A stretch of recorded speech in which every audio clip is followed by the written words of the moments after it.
Next है हमारा भुज तथा कोटि बताइए। जैसे दे दिया आपका 5, 4 में भुज तथा कोटि बताइए। तो देखिए ये बहुत आसान है जो आगे। हेलो फ्रेंड्स, ये वीडियो आपके लिए काफ़ी खास होने वाली है क्योंकि इस वीडियो में हम लोग बात करने वाले हैं क्लास 10th के मोस्ट इम्पॉर्टेंट फार्मूले के, और हम लोग सभी चैप्टर के फार्मूले के बारे में बात करेंगे और वो सारे फार्मूले आपके इस वीडियो में रिवीजन हो जाएंगे। तो इस वीडियो को ज़रूर लास्ट तक देखिएगा। कोई भी फार्मूला मैं नहीं छोड़ा हूँ, हर चैप्टर का फार्मूला लिया हूँ ताकि 10 मिनट के अंदर आपके सारे फार्मूले रिवीजन हो जाएं। क्योंकि मैथ अगर फार्मूला याद है तो आपके क्वेश्चन सॉल्व हो जाएंगे, अगर फार्मूले नहीं याद हैं तो आपके मैक्सिमम जो क्वेश्चन है उसी तरह धरे के धरे रह जाते हैं।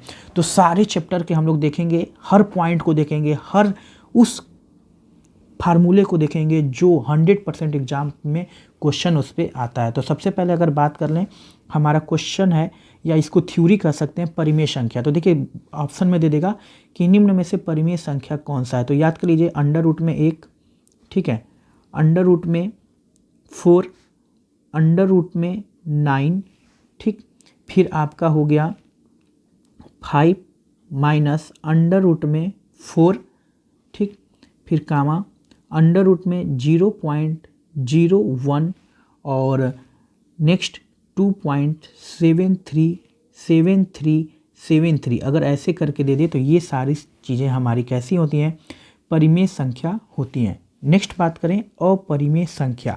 तो जो अपरिमेय संख्या हो गया, सबसे पहले पाई एक अपरिमेय संख्या है, फिर आपका हो गया अंडर रूट में 7, फिर आपका हो गया अंडर रूट में 0.9, फिर आपका हो गया अंडर रूट में 2.5, फिर आपका हो गया 2.73, ठीक है, 72341 डैश डैश डैश। अगर ऐसे दे दे तो ये भी हमारा होता है अपरिमेय संख्या। नेक्स्ट है हमारा द्विघात बहुपद का मानक समीकरण लिखिए। तो देखिए मानक समीकरण होता है ax² plus bx plus c, ठीक है, ये द्विघात समीकरण का मानक समीकरण होता है। नेक्स्ट है हमारा शून्यकों का योग। द्विघात समीकरण के शून्यकों का योग का सूत्र होता है माइनस में b/a। नेक्स्ट है शून्य द्विघात समीकरण के शून्यकों का गुणनफल, तो ये होता है c/a, ठीक है। नेक्स्ट बात करते हैं, बोला किसी द्विघात बहुपद का समीकरण लिखना। तो आपको बोल दे कि द्विघात बहुपद का समीकरण लिखिए, तो आप याद कर लीजिए होता है x² माइनस मूलों का योगफल इंटू x प्लस मूलों का गुणनफल बराबर 0। जैसे आपको दे देगा अगर एक मूल 3 तथा दूसरा मूल 4 है तो वह द्विघात समीकरण लिखिए। तो यहाँ पे रख देंगे 3 + 4 और यहाँ पे लिख देंगे 3 × 4। तो यहाँ पे हो जाएगा आपका x² माइनस 7x प्लस 12 बराबर में 0। तो ये हो गया आपका द्विघात समीकरण लिखना। या कभी कभी डायरेक्ट दे देता है कि अगर एक द्विघात समीकरण में आपको दे देगा कि मूलों का गुणनफल अगर दे देगा, ठीक है, या मूलों का पहले दे देगा मूलों का योगफल, ठीक, ऐसे दे देगा मूलों का योगफल 5 और गुणनफल, ठीक है, गुणनफल अगर 6 है, ठीक, गुणनफल अगर 6 है तो समीकरण लिखिए। तो लिख देंगे ऐसे, मूलों का योगफल की जगह 5 लिख देंगे x और गुणनफल की जगह 6 लिख देंगे बराबर 0, और ऐसे लिख के प्रश्न का आंसर हो गया। नेक्स्ट है त्रिघात बहुपद का मानक समीकरण लिखना। तो त्रिघात बहुपद का मानक समीकरण हमारा क्या हो जाएगा, ax³ plus bx² plus cx plus d बराबर 0। ये होता है त्रिघात बहुपद का मानक समीकरण। अगर इसमें मूलों का योग या उसी को शून्यकों का योग भी बोलता है, तो शून्यकों का योग या मूलों का योग जो हमारा होता है वो होता है आपका माइनस में b/a। उसी तरह आपका होता है शून्यकों का गुणनफल, तो ये होता है c/a, ठीक। और नेक्स्ट है आपका मूलों के गुणनफल का योग या शून्यकों के गुणनफल का योग, तो ये हो जाता है आपका माइनस में d/a, ठीक है। तो ये क्वेश्चन आपको याद रहना चाहिए। नेक्स्ट बात करते हैं, दो रैखिक समीकरण a1x plus b1y plus c1 बराबर 0 और a2x plus b2 plus c2 B2y plus C2 बराबर 0 का शर्त। तो देखिए याद कर लीजिए, जब A1 अपान A2 बराबर B1 अपान B2 अगर हो तो इसमें क्या होती हैं, याद कर लेंगे आप, रेखाएं एक बिंदु पर प्रतिच्छेद करेंगी, एक बिंदु पर प्रतिच्छेद करेंगी। ठीक, कब? जब A1 upon A2 is not equal to B1 upon B2। और एक और चीज़ आपको इसमें याद रखना है, समीकरण का जो होगा, समीकरण का अद्वितीय हल होगा। इस केस में समीकरण का अद्वितीय हल होगा। ठीक है, नेक्स्ट कंडीशन है, ये पहला कंडीशन था। नेक्स्ट कंडीशन दूसरा है, जब A1 अपान A2 बराबर B1 upon B2 not equal to C1 upon C2। तो इस कंडीशन में होगा रेखाएं समांतर होंगी, रेखाएं समांतर होंगी और समीकरण का कोई हल नहीं होगा, समीकरण का कोई हल नहीं होगा। ठीक है, नेक्स्ट बात करते हैं इसका जो तीसरा कंडीशन है। तो तीसरा कंडीशन हमारा जो है, A1 अपान A2 बराबर B1 अपान B2 बराबर C1 अपान C2। तो इसका जो हमारा हो जाएगा, इस कंडीशन में आप बोलेंगे कि रेखाएं समपाती होंगी। ठीक है, समपाती होंगी और इस कंडीशन में जो है आपका अनेक हल होगा, समीकरण का अनेक हल होगा। ठीक, तो ये तीन कंडीशन बहुत इंपॉर्टेंट है। आपको दो समीकरण दे देगा ऐसे, A1x ऐसे करके कुछ भी समीकरण दे देगा, जैसे दिख देगा 3x प्लस 5y प्लस 6 बराबर 0, उधर कुछ और दे देगा 2x माइनस 3y प्लस 2 बराबर 0, और बोल देगा कि बताइए अगर ये समीकरण का अद्वितीय हल है तो इसका मान बताइए, या समीकरण का कोई हल नहीं है तो इसका मान बताइए, या हल करके बताइए कि समीकरण का कितने हल होंगे। इस तरह के क्वेश्चन यहाँ से बनते हैं। नेक्स्ट आ जाइए विलोपन विधि तथा प्रतिस्थापन विधि। तो ये चीज़ आप जरूर देख के जाइएगा, विलोपन विधि पे प्रश्न हल करना, प्रतिस्थापन विधि पे प्रश्न हल करना, जरूर प्रश्न आते हैं। दो समीकरण दे देगा, आपको विलोपन विधि और प्रतिस्थापन विधि से हल करना होगा। सिद्धाचार्य सूत्र तो अभी हट चुका है, लेकिन अगर सूत्र मान लीजिए पूछ दिया जाता है तो -b plus minus under root में b² माइनस में 4ac अपान में 2a, ये होता है हमारा सिद्धाचार्य सूत्र। नेक्स्ट बात करते हैं यहाँ पे, तो हमारा है विवितकर। ठीक है, तो जो विवितकर ज्ञात करने का सूत्र होता है वो होता है b² माइनस में 4ac। ठीक, अब देखिए आता है मूल के लक्षण बताइए। एक समीकरण दे देगा, कोई भी ऐसे समीकरण दे देगा, मान लीजिए 5x² प्लस 6x प्लस 4 ऐसे दे देगा, और बताएगा कि पूछेगा कि बताइए इस समीकरण का लक्षण बताइए। तो देखिए सबसे पहले आप इसका विवितकर निकालेंगे, यानी कि b² माइनस 4ac पे रख के हल करेंगे। अगर हल करने पे वो आपके 0 के बराबर आता है, यानी बराबर 0 आ जाता है, हल करने पर 0 आ जाता है, तो आप बोलेंगे यहाँ पे कि जो मूल होगा वो हमारा वास्तविक होगा, मूल वास्तविक होगा। ठीक, अगर वही विवितकर हल करने पे अगर आपका 0 से छोटा आ जाता है, अगर 0 से छोटा कहने का मतलब आपका कुछ -1 आ गया, -2 आ गया, कुछ 0 से जो छोटा आ गया, तो आप इस समय कहेंगे कि जो मूल होगा आपका, ठीक है, वास्तविक नहीं होगा, मूल वास्तविक नहीं होगा। ओके, नेक्स्ट बात करते हैं। नेक्स्ट है, अगर b² माइनस 4ac का मान 0 से बड़ा आता है, ठीक है, और 0 से बड़ा आता है यहाँ पे, तो और एक चीज़ और याद रख लीजिएगा, बड़ा आता है और पूर्ण वर्ग हो। ठीक है, मतलब अगर ऐसे आ जाए 4 आ जाए 9 आ जाए, ये सब पूर्ण संख्या है, पूर्ण वर्ग संख्या है, 16 हो जाए तो इस कंडीशन में आपका क्या होगा, जब पूर्ण वर्ग होगा तब, पूर्ण वर्ग के केस में, पूर्ण वर्ग हो तो मूल वास्तविक परिमेय, ठीक है, और भिन्न भिन्न होगा, भिन्न भिन्न होगा, ठीक, ये याद रखना है आपको। नेक्स्ट बात करते हैं फोर्थ वाला, अगर बी स्क्वायर माइनस 4ac का मान 0 से केवल बड़ा है, ठीक है, 0 से बड़ा है मतलब 1 है, 2 है, 3 है, कुछ ऐसा है, ठीक है, और पूर्ण वर्ग नहीं है, पूर्ण वर्ग ना हो, पूर्ण वर्ग न हो, तो जो मूल है न हो तो जो आपका मूल है वास्तविक तो होगा ही, लेकिन यहाँ पे अपरिमेय और भिन्न भिन्न होगा, भिन्न भिन्न होगा, ठीक। तो ये तीन जो 4 कंडीशन है, आपको ये चारों कंडीशन याद होने चाहिए, इस पे डायरेक्ट क्वेश्चन आपको ज़रूर देखने के लिए एग्जाम में मिलेंगे। नेक्स्ट कुछ फार्मूले की बात कर लेते हैं, कुछ फार्मूले डायरेक्ट पूछ दिए जाते हैं, जैसे आप यहाँ पे देख रहे हैं A square minus B square बराबर, आपको तो पता है A plus B, A minus B.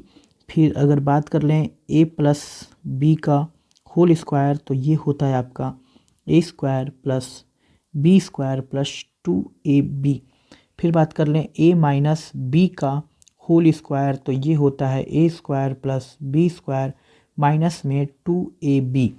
फिर ए प्लस बी प्लस सी का होल स्क्वायर बराबर A square plus B square plus C square plus 2ab plus 2bc plus 2ca।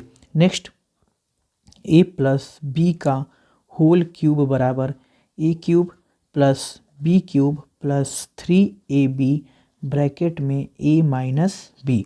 Next A minus B का whole cube बराबर A cube minus B cube minus 3ab और bracket में A minus B, ठीक है। तो ये कुछ फार्मूले हैं जो आपको याद होने चाहिए। कुछ और एक फार्मूले हैं जो यहाँ पे छूट रहे हैं, वो हो जाएगा आपका, यहाँ पे आपका मैं लिख दे रहा हूँ A cube plus B cube, तो ये होता है A cube plus B cube बराबर ब्रैकेट में ए प्लस बी, फिर दूसरे ब्रैकेट में A square plus B square minus में ए बी।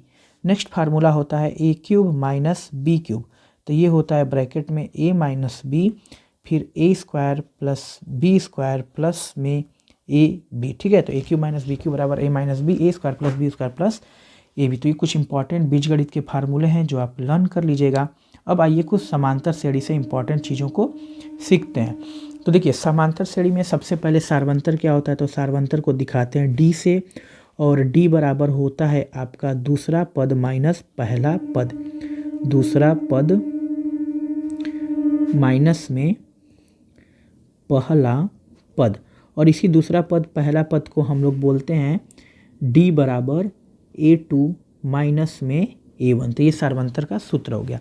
प्रथम पद को हम लोग दिखाते हैं किससे, प्रथम पद को a से दिखाते हैं, या इसी को हम लोग a1 भी बोल देते हैं। द्वितीय पद को a2 से दिखाते हैं। उसी तरह हम तृतीय पद को किससे दिखाएंगे, तृतीय पद को हम लोग दिखाते हैं a3 से, ठीक है।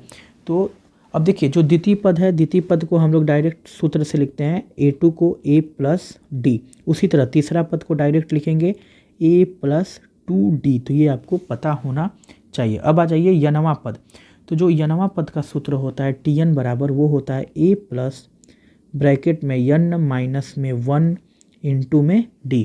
अंत से जो यनवा पद होता है, ठीक है, उसका सूत्र देख लेते हैं। तो जो आपका अंत से यनवा पद होता है वो होता है l माइनस ब्रैकेट में n माइनस 1 इंटू में d। अब पदों का योगफल देख लेते हैं। तो जो पदों का योगफल का दो सूत्र होता है, पहला होता है यस्यन बराबर n बटा में 2 कोष्टक में 2a plus n minus 1 into में d। एक तो सूत्र ये होता है आपका, एक और सूत्र होता है यस्यन बराबर n अपान में 2 ब्रैकेट में ए प्लस यल। ये कब लगाएंगे? जब अंतिम पद दिया हो। यल कहा है, क्या है यहाँ पे? अंतिम पद दिया हुआ है। ठीक है, नेक्स्ट बात करते हैं। अब आ जाइए निर्देशांक ज्यामिति में। ठीक, तो निर्देशांक ज्यामिति में पहला चीज़ आपका आता है यहाँ पे त्रिभुज से रिलेटेड क्वेश्चन। ठीक है, तो त्रिभुज के बारे में आपको पता होना चाहिए कि समबाहु त्रिभुज क्या होते हैं। तो समबाहु त्रिभुज जिसकी तीनों भुजाएं बराबर होती हैं, जैसे 2 2 2। फिर आता है समद्विबाहु त्रिभुज जिसकी केवल 2 भुजाएं बराबर होती हैं, जैसे ये आपका हो गया 3 3 और ये हो गया आपका 2। फिर आता है विषम बाहु त्रिभुज जिसकी कोई भुजा बराबर नहीं होती है, मतलब अगर ये 1 हो गया, ये 2 हो गया तो ये 3 हो गया। तो आपको त्रिभुज के बारे में पता होना चाहिए चीज़ें। यहाँ पे बात करते हैं समरूप त्रिभुज के बारे में। तो समरूप त्रिभुज क्या होता है? समान आकार की हो लेकिन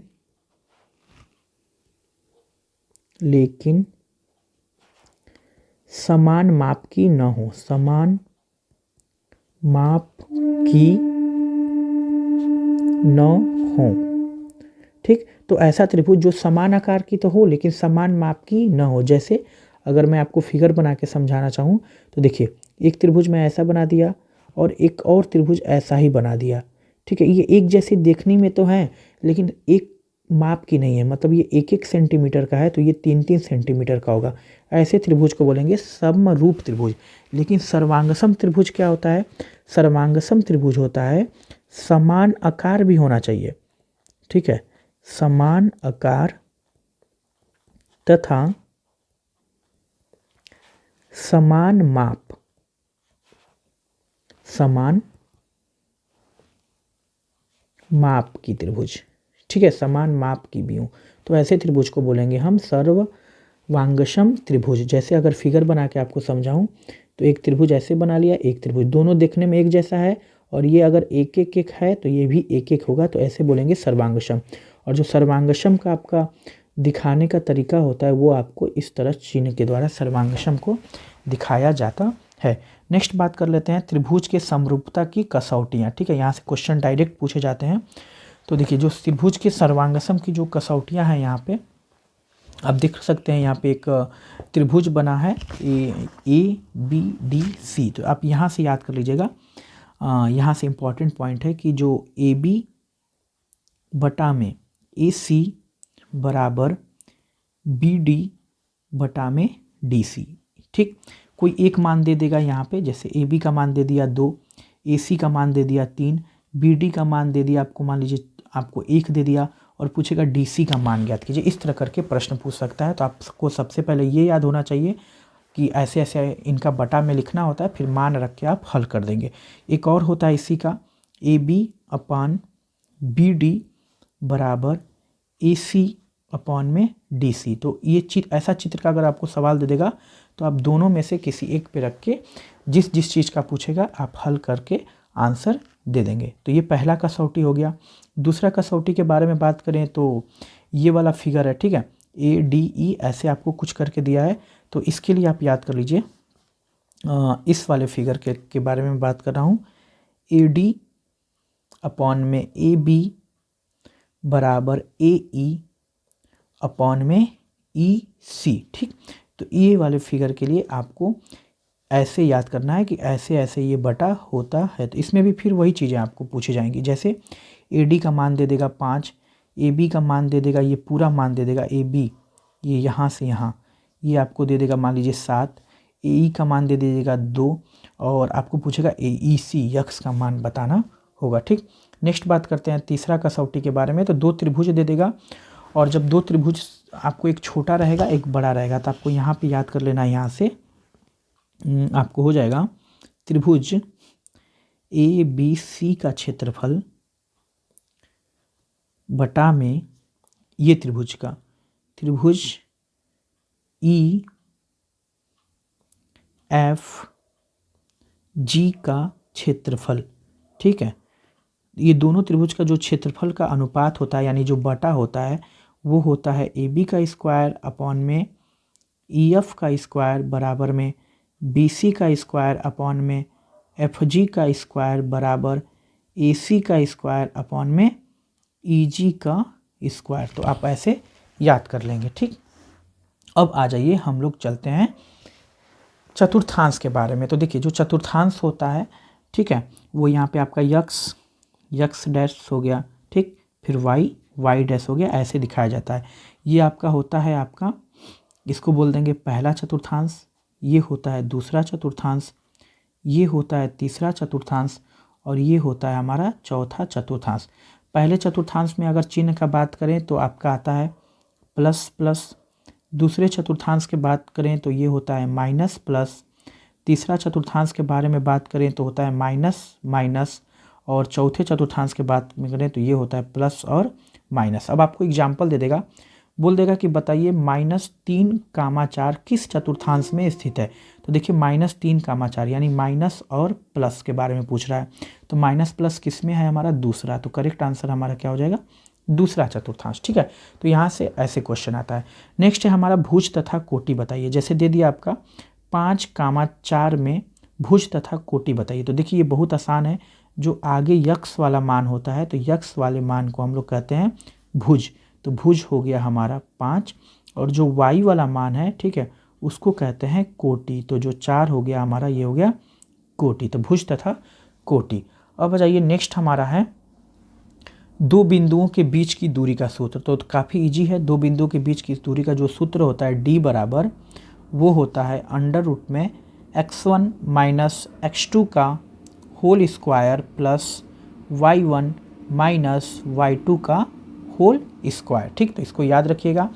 अब नेक्स्ट है हमारा दो बिंदुओं को मिलाने वाले रेखा के मध्य बिंदु का निर्देशांक।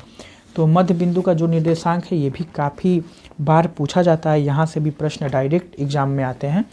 तो मध्य बिंदु का निर्देशांक होता है आपका x1 प्लस x2 बटा में 2, कॉमा देंगे y1 प्लस y2 बटा में 2। ठीक है, आपको प्रश्न कुछ इस तरह दे देगा कि बिंदु 3, 2 और फिर 5, 6 का मध्य बिंदु का निर्देशांक ज्ञात कीजिए। तो आप आराम से x1 y1 x2 y2 लिख लेंगे। फिर यहाँ पे आप इस सूत्र में x1 y1 x2 y2 का मान रख देंगे।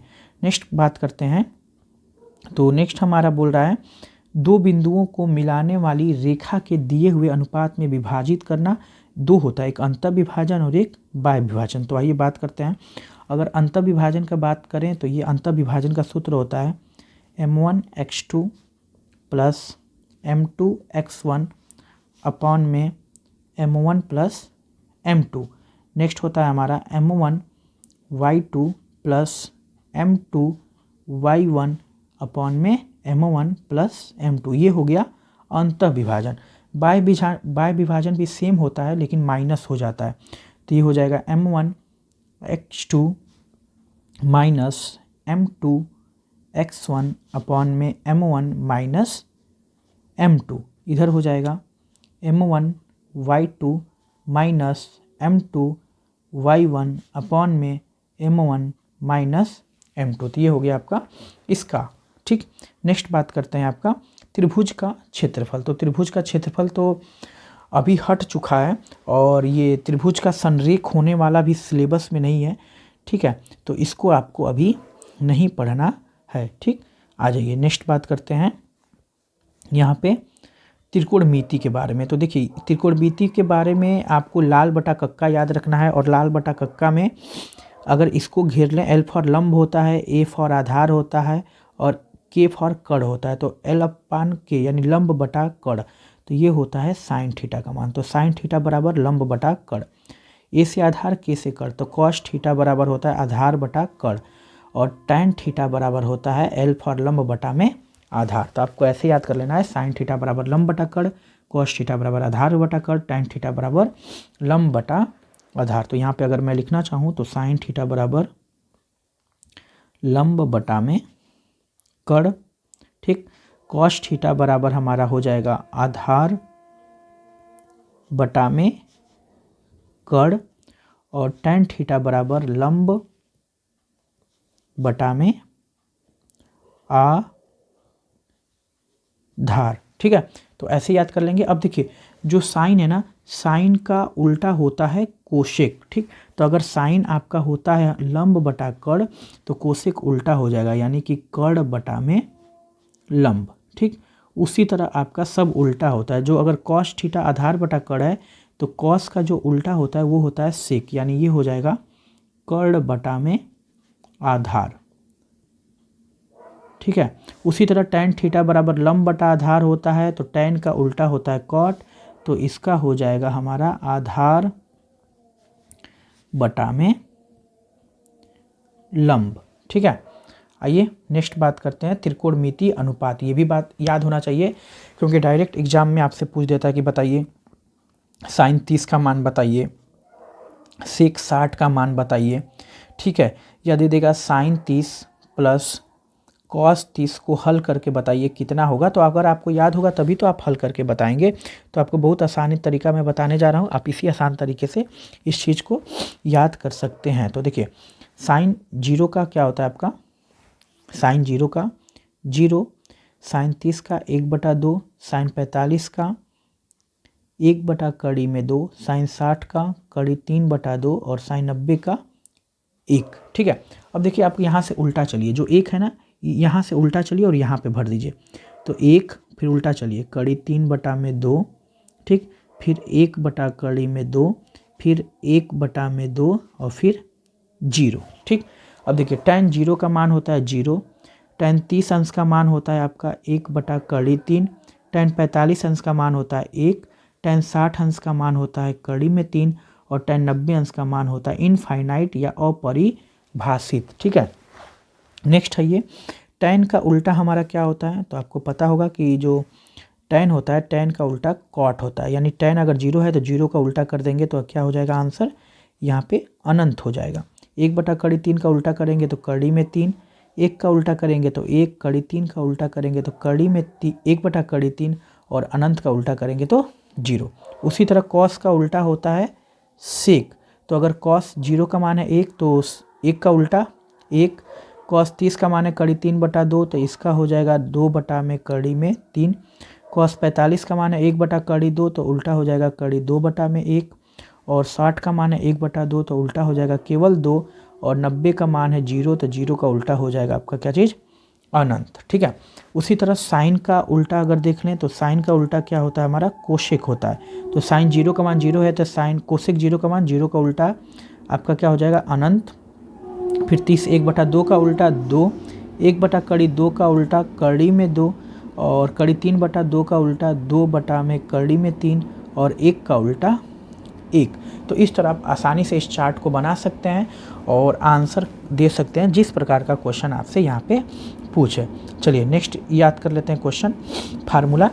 तो साइन 90 माइनस थीटा बराबर आपका होता है cos theta, cos 90 minus theta बराबर होता है sine theta, ten 90 minus theta बराबर कॉट थीटा, सेक 90 माइनस थीटा बराबर कोसेक थीटा और कोसेक 90 माइनस थीटा बराबर सेक थीटा और कॉट 90 माइनस थीटा बराबर टेन थीटा। तो आपको इस तरह भी ये भी लर्न कर लेना है, ठीक। नेक्स्ट आइए ये भी याद करना है सर्व समीकरण। तो sine square theta plus cos square theta बराबर 1 होता है, sec square theta minus tan square theta बराबर 1 होता है, cosec square theta minus cot square theta बराबर 1 होता है।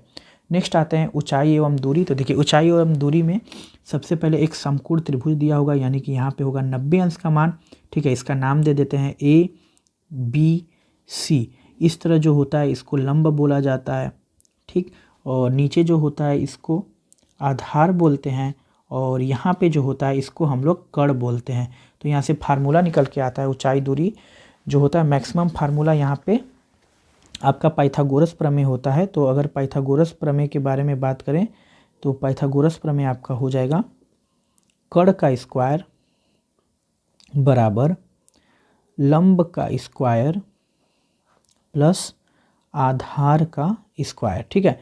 मैक्सिमम क्वेश्चन इसी फार्मूले पे लग जाती हैं ऊंचाई एवं दूरी की। कड़ का स्क्वायर बराबर लंब स्क्वायर प्लस आधार स्क्वायर।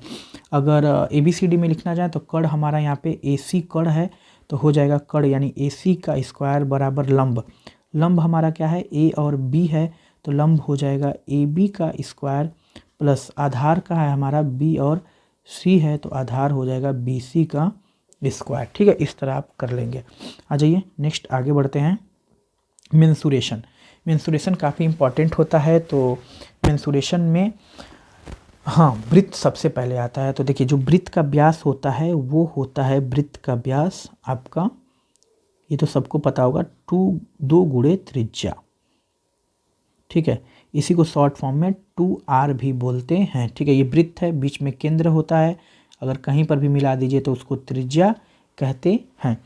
वृत्त की त्रिज्या होती है व्यास बटा में 2, यानी व्यास का आधा कर दें तो वो वृत्त की त्रिज्या हो गई। वृत्त की परिधि होता है 2πr और वृत्त का क्षेत्रफल होता है πr², जहाँ पर पाई का मान आप 22/7 भी लिख सकते हैं, या 22 में 7 का भाग देंगे तो 3.14, जो मन वो आप लिख सकते हैं। अब आ जाइए अर्धवृत्त। ये देखिए अर्धवृत्त है, अर्धवृत्त का परिधि होता है πr+2r और अर्धवृत्त का क्षेत्रफल होता है πr²/2। ठीक, अब नीचे आइए। नीचे दिया है किसी वृत्त की स्पर्श रेखा उसे डैश पर प्रतिच्छेद करती है। तो देखिए बहुत इंपॉर्टेंट क्वेश्चन है, डायरेक्ट यहाँ से क्वेश्चन पूछे जाते हैं एग्जाम में। तो किसी वृत्त की हाँ यहीं से स्टार्ट है। किसी वृत्त की स्पर्श रेखा उसे डैश बिंदु पर प्रतिच्छेद करती है। तो इसका करेक्ट आंसर होगा यहाँ पे 1 बिंदु पर प्रतिच्छेद करती है। नेक्स्ट, वृत्त की 2 बिंदुओं पर प्रतिच्छेद करने वाली रेखा को कहते हैं। तो 2 बिंदुओं पर प्रतिच्छेद करने वाली रेखा को छेदक रेखा कहते हैं। नेक्स्ट है, एक वृत्त की डैश समांतर स्पर्श रेखाएं हो सकती हैं।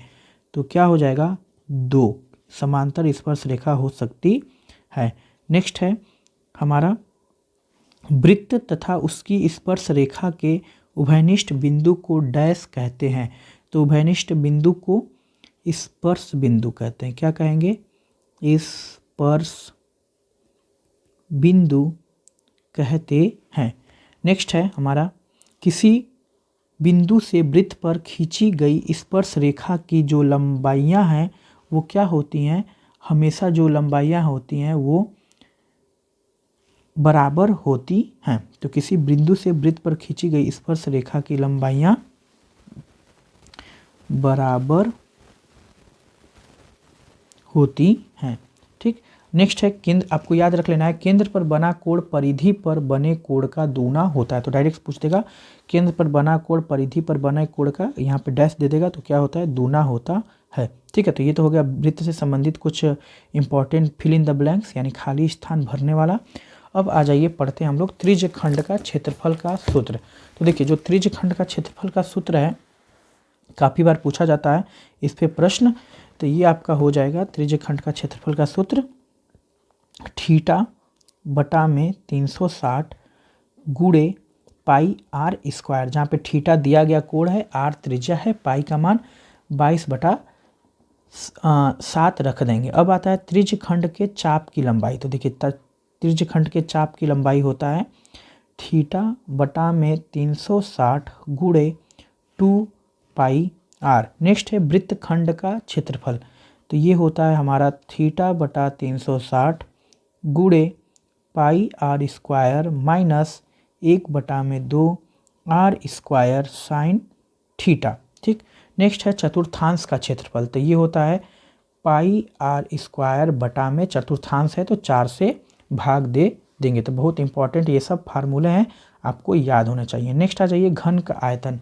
तो घन का आयतन तो आपको पता ही है, काफ़ी इजी फार्मूला होता है और बेसिक फार्मूला होता है, हम लोग 6, 7, 8 क्लास से इसको पढ़ते आते हैं। तो घन का आयतन होता है भुजा का क्यूब।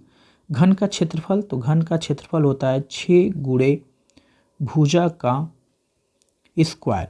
घनाभ का आयतन होता है लंबाई गुणे चौड़ाई गुणे ऊंचाई। ठीक, घनाभ का क्षेत्रफल होता है 2 कोष्टक में LB plus BH plus HL, यानी लंबाई चौड़ाई प्लस चौड़ाई ऊंचाई प्लस ऊंचाई लंबाई। गोले का आयतन, ठीक है, तो गोले का आयतन होता है 4/3 पाई आर क्यूब, ठीक है, 4/3 गुणे पाई आर क्यूब।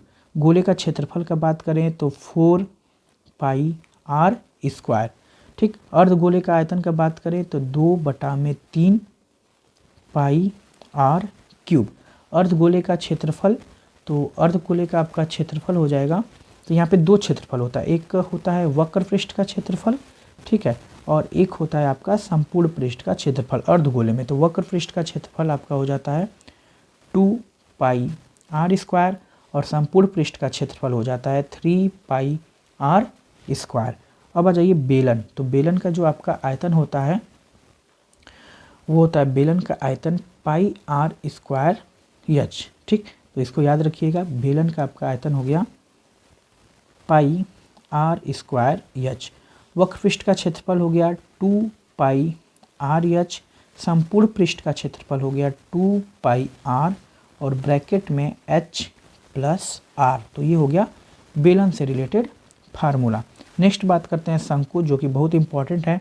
तो जो शंकु का तिर्यक ऊंचाई है वो होता है अंडर रूट में r square plus h square, यानी त्रिज्या का स्क्वायर प्लस ऊंचाई का स्क्वायर। शंकु का आयतन होता है आपका 1/3 पाई आर स्क्वायर एच। शंकु का वक्र पृष्ठ का क्षेत्रफल होता है पाई आर एल। शंकु का संपूर्ण पृष्ठ का क्षेत्रफल होता है पाई आर और कोष्टक में, सॉरी यहाँ पे पाई आर और कोष्टक में एल प्लस आर, ठीक। ये शंकु का छिन्नक हट गया, इस बार से शंकु का छिन्नक नहीं पूछा जाएगा, तो इसको लर्न करने की ज़रूरत नहीं है, ठीक है। आगे बढ़ते हैं सांख्यिकी तथा प्रायिकता, तो बहुत ये भी इम्पॉर्टेंट टॉपिक है। तो देखिए, जो समांतर माध्य होता है दो तरीका का होता है, एक अवर्गीकृत आंकड़ा का होता है, ठीक है, और एक वर्गीकृत आंकड़ा का होता है, ठीक।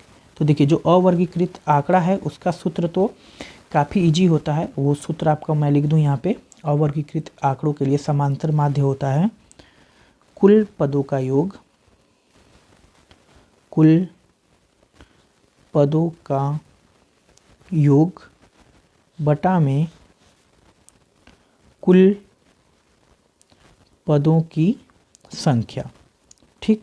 अब अवर्गीकृत आंकड़ा होता क्या है, जैसे आपको दे देगा एग्जाम्पल, मैं यहाँ पे लिख दे रहा हूँ, यहाँ पे एग्जाम्पल जैसे आपको दे देगा ना, जैसे यहाँ पे दे देगा 5, 4, 3, 10, 15 बोल देगा, इसका समांतर माध्य ज्ञात करिए। तो आप इस फार्मूले पे, ये जो फार्मूला लिखा हूँ इस फार्मूले पे आप लिख के आराम से इसको ज्ञात कर लेंगे। लेकिन जो वर्गीकृत आंकड़ा है आपको बॉक्स बना के दे देगा, ऐसे बॉक्स बना देगा, ठीक। उसमें एक जगह लिख देगा xi, एक जगह लिख देगा fi, फिर यहाँ पे कुछ डेटा भर देगा, जैसे 2, 4, 3, 5 ऐसे भर देगा, ठीक है। इसको बोलते हैं वर्गीकृत आंकड़ा। तो इसमें 3 विधियाँ होती हैं, एक होती है प्रत्यक्ष विधि, एक होती है कल्पित माध्य विधि और एक होती है विचलन विधि। तो आपको एग्जाम में जिस विधि से बोले उस विधि का सूत्र लगा के आपको हल करना होगा, ठीक है। ये नहीं कि किसी भी विधि से निकाल लेंगे तो वो आपका गलत हो जाएगा, तो इस चीज़ का आपको ध्यान रखना है। तो चलिए तीनों विधि के बारे में बात करते हैं। तो अगर प्रत्यक्ष विधि के बारे में बात करें तो जो प्रत्यक्ष विधि होता है उसका फार्मूला आपका होता है, ठीक है। प्रत्यक्ष विधि में आपका समांतर माध्य x बराबर sigma F I upon x I upon में सिग्मा एफ आई, ठीक। सब कुछ मैं बताऊंगा, जिसमें सिग्मा योगफल को दिखाता है और एफ आई एक्स आई क्या है उसको भी बताएंगे।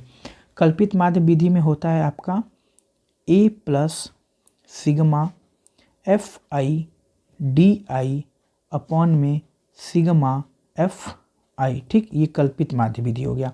और विचलन विधि में होता है आपका a plus sigma F I you I upon में सिग्मा एफ आई और इनटू में h, ठीक। अब सबको देख लेते हैं क्या चीज़ है। देखिए, जहाँ पे जो यक्स आई है आपका चर है, एफ आई बारंबारता है, ठीक। जो जो सूत्र में चीज़ है वो आपको पता भी होना चाहिए, और ये बारंबारता हो गया। ए क्या है आपका एक्स आई का मध्य बिंदु, एक्स आई का मध्य बिंदु हो गया, ठीक। एच क्या है एक्स आई का अंतर, ठीक। और डी आई बराबर होता है एक्स आई माइनस में ए, और लास्ट एक का आपका यहाँ पे बचा यू आई, यू आई बराबर होता है एक्स आई माइनस में ए अपॉन में एच। ठीक, नेक्स्ट आ जाइए माध्यिका के बारे में बात करते हैं। वो समांतर माध्य था, ये हमारा माध्यिका है, तो दोनों में कंफ्यूज मत होइएगा। यहाँ पर भी वही चीज़, एक आपको मिलेगा अवर्गीकृत आंकड़ा और एक आपको मिलेगा वर्गीकृत आंकड़ा। मतलब एक तो बॉक्स वाला मिलेगा जिसको वर्गीकृत आंकड़ा बोलेंगे, ठीक है, बॉक्स में बना के दिया होगा, ठीक, और यहाँ पे रैंडमली कुछ भी दिया होगा। तो जो हमारा माध्यिका होता है, ठीक है, उसका दो फार्मूला होता है, एक विषम के लिए होता है, ठीक है, यहाँ पे आपको लिख रहे हैं ना विषम संख्या के लिए। तो विषम संख्या के लिए आपका होता है यहाँ पे माध्यिका n प्लस 1 बटा में 2वें पद का मान। ठीक, ऐसे याद करेंगे, 2वें पद का मान। और सम के लिए होता है n बटा में 2वें पद का मान, 2वें पद का मान प्लस n बटा में 2 प्लस 1वें पद का मान, ठीक है, और बटा में 2। तो ये होता है हमारा अवर्गीकृत में। और वर्गीकृत में थोड़ा सा फार्मूला आपका यहाँ पे बड़ा हो जाता है। जो माध्यिका होता है वो होता है यहाँ पे L1 plus L2 minus L1 upon में F स्मॉल f और ब्रैकेट में n अपॉन में 2 माइनस कैपिटल F। जहाँ पे सब कुछ क्या है मैं लिख दे रहा हूँ। तो जो L1 है उसको बोलते हैं माध्यिका वर्ग की निम्न सीमा, ठीक, निम्न सीमा। और जो L2 है उसको बोलते हैं माध्यिका वर्ग की उच्च सीमा। और जो F है उसको बोलते हैं माध्यिका वर्ग की बारंबारता, ठीक। और जो N है उसको बोलते हैं बारंबारताओं का योग, बारंबारताओं का योग। और जो F है कैपिटल F वो होता है हमारा माध्यिका वर्ग के पहले वर्ग की संचयी बारंबारता, ठीक। तो ये होता है फार्मूला, और ये होता है फार्मूला का पूरा आपका सब कुछ कि इसमें L1 क्या है, L2 क्या है, ठीक है, फिर N क्या है, F क्या है, सारा चीज़ हमने लिख दिया। अब चलिए आगे बढ़ते हैं। तो आगे हमारा हो गया बहुलक, ठीक। अब बहुलक में भी यहाँ पर भी दो चीज़ है, एक अवर्गीकृत आंकड़ा है, एक वर्गीकृत आंकड़ा है, मतलब बॉक्स वाला। तो देखिए अवर्गीकृत आंकड़ा जो है ना काफ़ी ईजी है। जैसे ऐसे मैं दे दूँगा, दे दिया 5 4 3 5 2 5 3। तो देखिए जो सबसे ज़्यादा बार आता है वही बहुलक होता है। तो सबसे ज़्यादा बार कौन सा आया है, 5। देखिए यहाँ पे 3 बार आया, तो इसका बहुलक हमारा करेक्ट आंसर क्या हो गया, तो बहुलक 5 हो गया।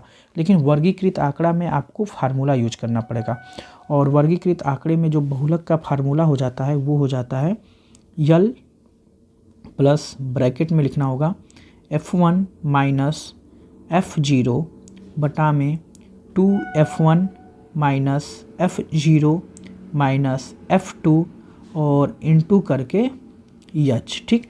ऐसे आपको लिखना पड़ेगा। अब सब कुछ है क्या, आइए देख लेते हैं। जो L है आपका इसमें वो है L बहुलक वर्ग की निम्न सीमा, ठीक। जो H है वो है वर्ग अंतराल की माप। जो F1 है बहुलक वर्ग की बारंबारता, बहुलक वर्ग की बारंबारता। और जो F2 है, ठीक है, वो बहुलक वर्ग के पहले, ठीक है, F1 हो गया बहुलक वर्ग की बारंबारता, और F2 है बहुलक वर्ग के ठीक बाद की बारंबारता, ठीक बाद की बारंबारता। और जो F0 है वो है बहुलक वर्ग के ठीक पहले की बारंबारता। ठीक है, आइए नेक्स्ट प्रायिकता। तो जो प्रायिकता का सूत्र होता है वो होता है PE बराबर NE अपॉन में N यश। ठीक, यानी कि इसको अगर बोलें तो ये होता है अनुकूल परिणामों की संख्या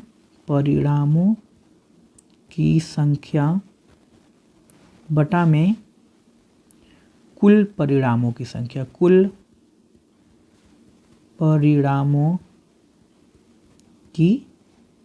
संख्या। ठीक, एक चीज़ हमारा ऊपर छूट गया है, आपको बता दें, कभी कभी पूछता है ना कि काफ़ी अच्छा क्वेश्चन पूछ देता है कि माध्यिका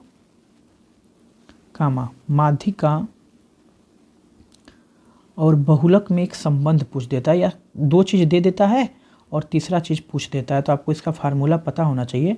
तो ये होता है आपका फार्मूला तीनों में संबंध, बहुलक बराबर 3 गुणे माध्यिका, ठीक है, माइनस 2 गुणे माध्य। तो ये आप फार्मूला याद कर लीजिएगा, बहुलक बराबर 3 गुणे माध्यिका माइनस 2 गुणे माध्य, तीनों में यही संबंध होता है। अब आ जाइए, कुछ प्रायिकता से रिलेटेड कुछ क्वेश्चन पूछे जाते हैं जो काफ़ी इंपॉर्टेंट होते हैं, MCQ में आ सकते हैं, आपके बहुविकल्पी प्रश्न में आ सकते हैं। जैसे आपका यहाँ पे पूछ दिया कि निश्चित घटना की प्रायिकता कितनी होती है, तो याद कर लीजिए निश्चित घटना की प्रायिकता 1 होती है। असंभव घटना की प्रायिकता कितनी होती है, 0 होती है।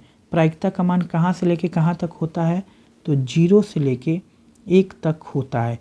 और पूछ देगा PE प्लस PE बार बराबर कितना होता है, तो ये होता है 1 होता है। ठीक है, तो प्रश्न यहाँ तक हमारे सारे ख़त्म हो गए। उम्मीद करते हैं आपको समझ में आया होगा।